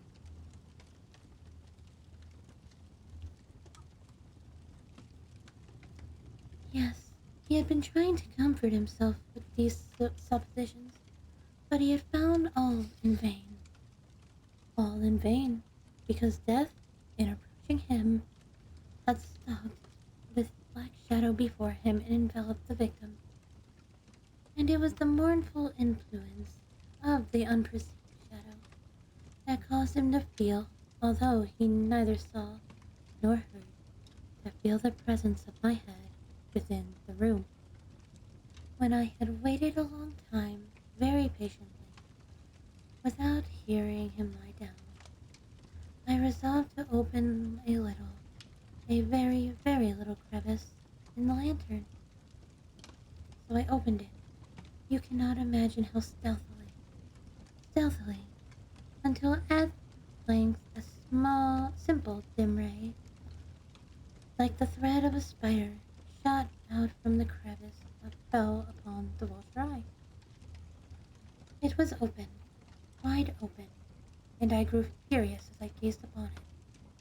I saw with perfect distinctness all the dull blue with a hideous veil over it that chilled the very marrow in my bones.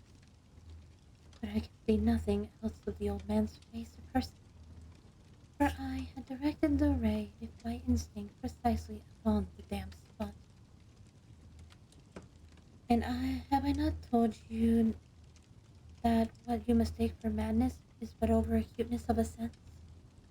Now, I say there came to my ears a low, dull, quick sound, such as that a watch makes when enveloped in cotton. I knew the sound well, too. It was the beating of the old man's heart. It increased my fury, as the beating of the drum stimulates the soldier into courage. But even yet I refrained and kept still. I scarcely breathed. I held upon the lantern motionless. I tried how steadily I could maintain the ray upon the eye. Meantime, the hellish tattoo of the heart increased. It grew quicker and quicker, and louder every instant. The old man's terror must have been extreme. It grew louder, I say, louder in every moment. Do you mark me well? I have told you that I am nervous. So I am. And now, at the dead hour of the night, amid the dreadful silence of the old house, so strange a noise as this excited me to uncontrollable terror. Yet for some minutes longer, I refrained and stood still. The beating grew louder. Louder, I thought the heart must burst. Now, a new anxiety seized me. The sound would be heard by a neighbor. The old man's hour had come. With a loud yell, I threw open the lantern and leaped into the room. He shrieked once only. In an instant, I dragged him to the floor and pulled the heavy bed over him. I smiled gaily to find the deed so far done, but for many minutes the heart beat on with a muffled step. This, however, did not vex me. It would not be heard through the wall. At length it ceased. The old man was dead. I removed the bed and examined the corpse. Yes, he was stone dead. I placed my hand upon the heart and held it there many minutes. There was no pulsation. He was stone dead, and his eye would trouble me no more. If you still think me mad, you will think so no longer when I describe the wise precautions I took for the concealment of the body. The night waned, and I worked hastily but in silence. First of all, I dismembered the corpse. I cut off the head, the arms, and legs.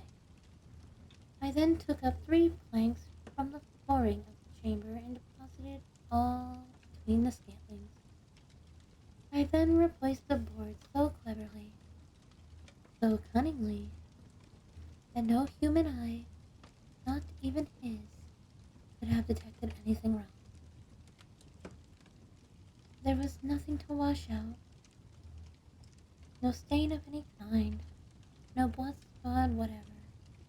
I had been too wary for that. A tug had caught all. When I had made an end of these labors, it was 4 o'clock, still dark as midnight. As the bell sounded the hour, there came a knocking at the street door. I went down to open it with a light heart, for what had I now to fear? And there entered 3 men, who introduced themselves with perfect suavity as members or officers of the police. A shriek had been heard by a neighbor during the night. Suspicion of foul play had been aroused. Information had been lodged at the police office, and they, the officers, had been deputed to search the premises. I smiled, for what had I to fear? I bade the gentleman welcome. The shriek, I said, was my own in a dream. The old man I mentioned was absent in the country. I took my visitors all over the house. I bade them search well. I led them at length to his chambers. I showed them his treasures, secure, undisturbed. In the enthusiasm of my confidence, I brought chairs into the room.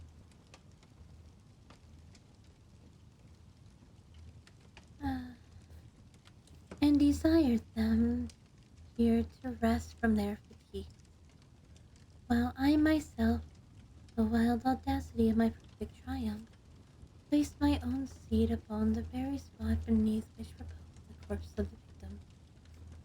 The officers were satisfied. My manner had convinced them. I was singularly at ease. They sat, and while I answered cheerily, they chatted of familiar things, but ere long I felt myself getting pale, and wished them gone. My head ached, and I fancied a ringing in my ears, but they sat and chatted, the ringing more distinct. It continued, and became more distinct. I talked more freely to get rid of the feeling, but it continued and gained definiteness, until at length I found that the noise was not within my ears. No doubt I now grew very pale, but I talked more fluently, with a heightened voice, yet the sound increased. Thank you for the follow, booty eating pig. I love the name. The name is fantastic. It was a low, dull, quick sound, much such a sound a watch makes when enveloped in cotton. I gasped for breath. Welcome in. That is a beautiful emote. I am glad to seeing it thrown at me made me giggle a bit. Welcome in, darling. Welcome to the cuddle cult. I gasped for breath, and yet the officers heard it not. I talked more quickly, more vehemently, but the noise steadily increased. I arose and argued about trifles in a high key and with violent gesticulations, and but the noise steadily increased. Why would they not be gone? I paced the floor to and fro with heavy strides, as if excited to fury by observations of the men. But the noise steadily increased. Oh God, what could I do? I foamed, I raved, I swore, I swung. The chair upon which I had been sitting and grated it upon the boards, but the noise arose over it continually.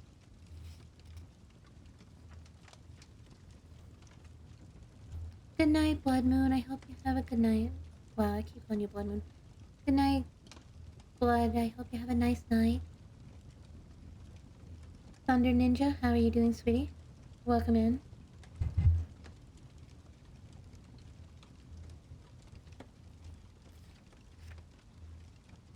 But the noise arose over all and continuously increased. It grew louder, louder, louder. And still the men chatted pleasantly and smiled. Was it possible they heard not? Almighty God, no. No, they knew. They heard. They suspected. They knew. They were making a mockery of my horror. This I thought, and this I think. But anything was better than this agony. Anything was more tolerable than this derision. I could bear those hypocritical smiles no longer. I felt that I must scream or die. And now, again, hark. Louder, louder, louder, louder. Villains, I shrieked. Dissemble no more. I admit the deed. Tear up the planks. Here, here. It is the beating of his hideous heart.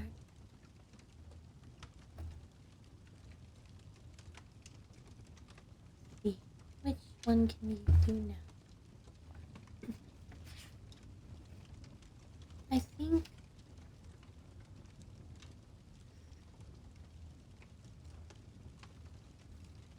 I think we should do.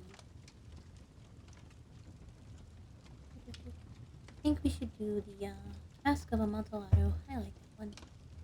That one's nice.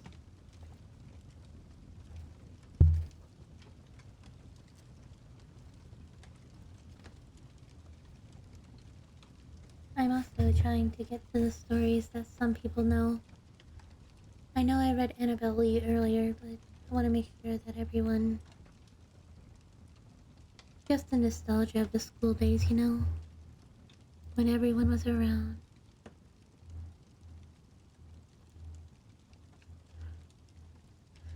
Anyways.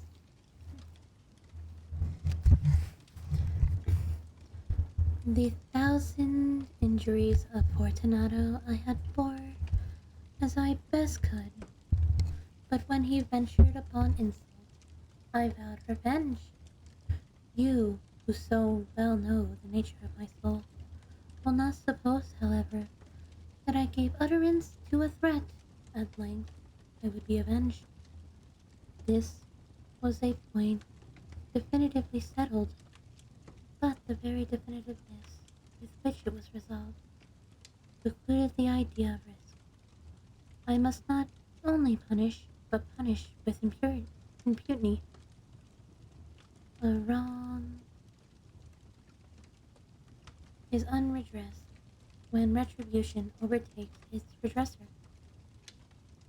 It is equally unredressed when the avenger fails to make himself felt as such, so to him who has done the wrong.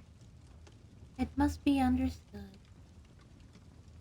that by neither word nor deed had I given Fortunato cause to doubt my goodwill. I continued, as was my will, to smile in his face, and he did not perceive that my smile now was at the thought of his immolation. He had a weak point, this Fortunato, although, in order In other regards, he was a man to be respected and even feared. He prided himself on the connoisseurship in wine. Few Italians have the true virtuoso spirit. For the most part, their enthusiasm to suit the time and opportunity. To practice imposture upon the British and Austrian millionaires. In painting and gemmery, Fortunato, like his countryman, was a quack, but in the matter of old wines he was sincere. In this respect I did not differ from him materially. I was as skilful in the Italian vintages myself, and bought largely whenever I could. It was about dusk, one evening during the supreme madness of the carnival season, I encountered my friend. He accosted me with excessive warmth, for he had been drinking much. The man wore motley, and he had a tight-fitting party-striped dress, and his head was surmounted by the conical cap and bells. I was so pleased to see him that I thought I should never have done wringing his hand. I said to him, "My dear Fortunato, you are luckily met. How remarkably well you are looking today. But I have received a pipe of what passes for Amontillado, and I have my doubts." "How?" said he. "Amontillado? A pipe? Impossible. And in the middle of the carnival." "I have my doubts," I replied, "and I was silly enough to pay the full Amontillado price, without consulting you in the matter. You were not to be found, and I was fearful of losing a bargain. Amontillado? I have my doubts. Amontillado, and I must satisfy them. Amontillado. As you are engaged, I am on my way to Jesse. If anyone has a critical turn, it is he. He will tell me. Luchesi cannot tell Amontillado from sherry, and yet some fools will have it that his taste is a match for your own. Come, let us go." "Whither?" said I. "To your vaults," said he. "My friend, no, I will not impose upon your good nature. I perceive you have an engagement, Luchesi." "I have no engagement. Come." "My friend, no, it is not the engagement, but the severe cold with which I perceive you are afflicted. The vaults are insufferably damp, and they are encrusted with nitre. Let us go, nevertheless. The cold is merely nothing. Amontillado, you have been imposed upon. And as for Luchesi, he cannot distinguish sherry from Amontillado." And thus speaking, Fortunato possessed himself of my arm, putting on a mask of black silk, and drawing a reliquaire closely about my person. I suffered him to hurry to my palazzo. There was no attendance at home. They had absconded to make merry in honor of the time. I had told them that I should not return until the morning, and had given them explicit orders not to stir from the house. These orders were sufficient, I well knew, to ensure their immediate disappearance, one and all. As soon as my back was turned, I took from their sconces 2 flambeaux, and giving one to Fortunato, bowed him through several suites of rooms to the archway that led into the vaults. I passed down a long and winding staircase, requesting him to be cautious as he followed. We came in the length to the foot of the descent, and stood together on the damp ground of the catacomb of the Montresors. The gait of my friend was unsteady, and the bells upon his cap jingled as he strode. "The pipe," he said. "It is further on," said I, "but observe the white webwork that gleams from these cavern walls." He turned towards me and looked into my eyes with 2 filmy orbs that distilled from the rum of intoxication. Niter? He asked at length. Niter, I replied. How long have you had that cough? Cue coughing noises that I'm not reading because I feel like that would be a pain. My friend found it impossible to reply for many minutes. It is nothing, he said at last. Come, I said with decision. We will go back. Your health, precious? You are rich, respected, admired, beloved. You are happy as I once was. You are a man to be missed. For me, it is no better. We will go back. You will be ill, and I cannot be responsible. Besides, there is Lucchesi. Enough, he said. The cough is merely nothing. It will not kill me. I shall not die of a cough.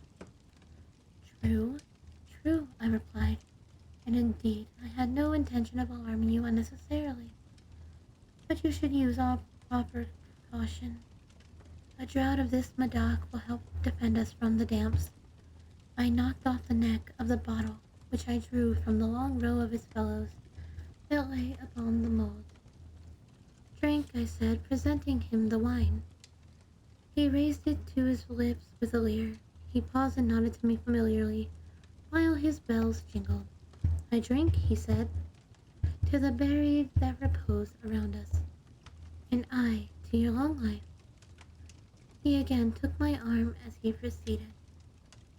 These vaults, he said, are extensive. The Montresors, I replied, were a great and numerous family. I forget your arms. A huge human foot adorned the field ashore. The foot crushes a serpent rampant, whose fangs are embedded in the heel. And the motto?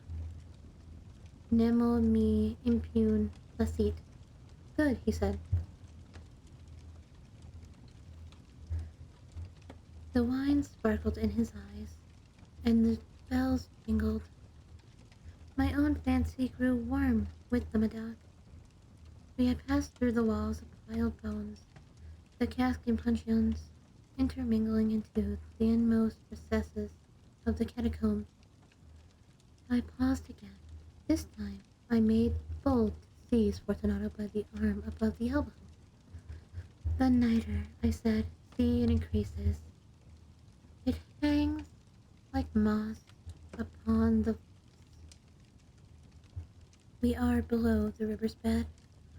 The drops of moisture trickle upon the bones. Come, we will go back ere it's too late. Your cough, it is nothing. Let us go, he said. But first another draught of the Medoc. I broke and reached him a flachon of de Grave. He emptied it at a breath. His eyes flashed with fierce light. He laughed and threw the bottle upward, with a gesticulation I did not understand. I looked at him in surprise. He repeated the movement, a grotesque one. You do not comprehend, he said. Not I replied. Then you are not a brotherhood. How? You are not of the Masons. Yes, yes, I said. Yes, yes. You? Impossible. A Mason? A Mason, I replied. A sign, he said. A sign. It is this, I answered, producing from beneath the folds of my reliquary a trowel. You jest. He exclaimed, recoiling a few paces. Let us proceed to the Amontillado. Be it so, I said, replacing the tool beneath the cloak and again offering it in my arm. He leaned upon it heavily. We continued in our route in search of the Amontillado. We passed through a range of low arches, descended past on, and descending again arrived at the deep crypt in which the foulness of the air caused our flambeaux to rather glow than flame. At the most remote end of the crypt there appeared another less spacious. Its walls had been lined with human remains piled to the vault overhead. in the fashion of the gray catacombs of Paris. Three sides of this interior crypt were still ornamented by this manner. From the bones had been thrown down and lay promiscuously across the earth, forming at one point a mound of some size. Within the wall thus exposed by the displacing of the bones, I perceived a still internal recess, in depth about 4 feet, in width 3, in height 6 or 7. Ew, 6, 7. Anyway, it seemed to have been constructed for no especial use in itself, but formed merely an interval between the two of the colossal supports of the roof of the catacombs, and was backed by one of their circumscribing walls of solid granite. It was in vain that Fortunato, upon lifting his dull torch, endeavored to pry into the depths of the recess. His termination, the feeble light did not enable us to see. Proceed, I said. Therein is the Amontillado. As for Luchesi, he is an ignoramus, interrupted my friend as he stepped unsteadily forward. I followed immediately at his heels. In an instant he reached the extremity of the niche, and finding his progress arrested by a rug, stood stupidly bewildered. A moment more, and I had fettered him into the granite. In its surface were two iron staples distant from each other about 2 feet horizontally. From one of these depended a short chain, from the other a padlock.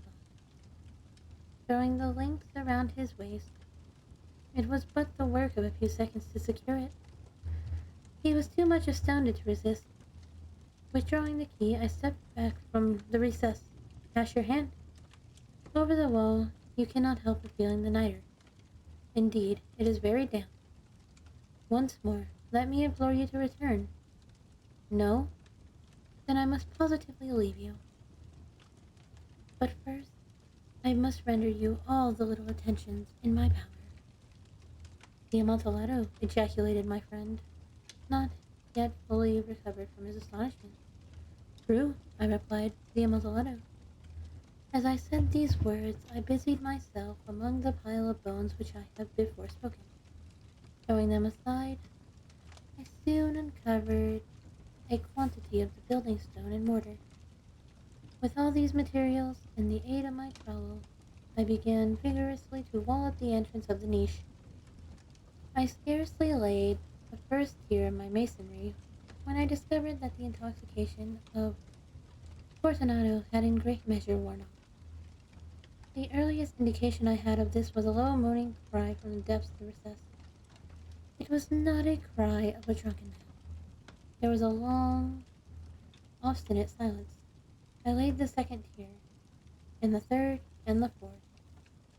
And then I heard the furious vibrations of the chain. The noise lasted for several minutes, during which that I might hearken to it with more satisfaction, I ceased my labors and sat down on the bones. When at last the clanking subsided, I resumed the trowel and unfinished with interruption the 5th, the 6th, and the 7th tier. The wall was now nearly upon a level within my breast. I again paused, and holding the flambeau over the mason work, threw a feeble few rays upon the figure within. A succession of loud, shrill screams, bursting suddenly from the throat of the chained form, seemed to thrust me violently back. For a moment I hesitated. I trembled. Unsheathing my rapier, I began to grope with it about the recess. But the thought of an instant reassured me. I placed my hand upon the solid fabric of the catacombs and felt satisfied. I reapproached the wall. I replied to the yells of him who clamored. I re-echoed. I aided. I surpassed them in volume and in strength. I did this, and the clamorer grew still. It was now midnight, and my task was drawing to a close. I had now completed the 8th, the 9th, and the 10th. I had finished the portion of the last and the 11th. There remained but a single stone to be fitted and plastered in. I struggled with its weight. I placed it partially in its destined position, but now there came out a niche low laugh that erected from the airs of my head. It was succeeded by a sad voice, which I had difficulty recognizing as that of the noble Fortunato. The voice said, "A very good joke indeed, an excellent jest. We will have many a rich laugh about the palazzo."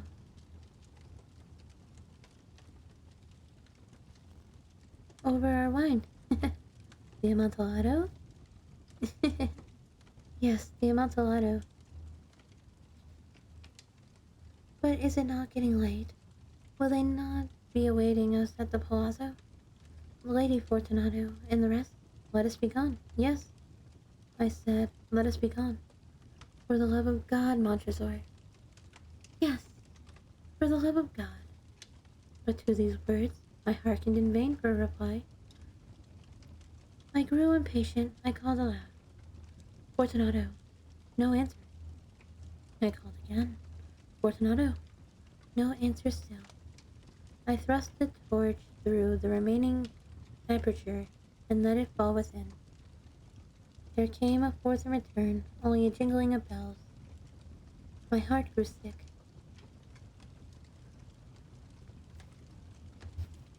It was the dampness of the catacombs that made it so. I hastened to make an end of my labor. I forced the last stone into its position and plastered it up. Against the new masonry, I re-erected the old rampart of bones.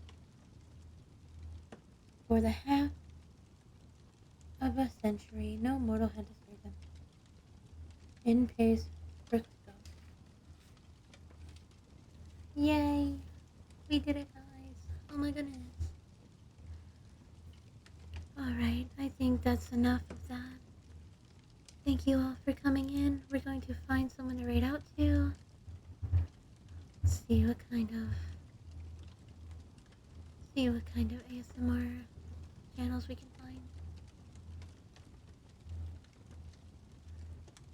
We'll do this one. I feel like this one will work. Shoot.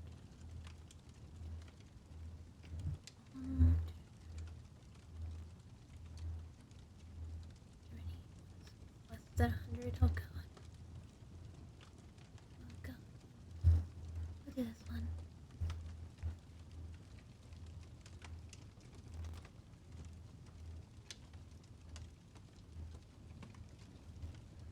Thank you everyone for coming in. We are going to start our raid. I love you all. Thank you all for coming. We are going to raid Lumet.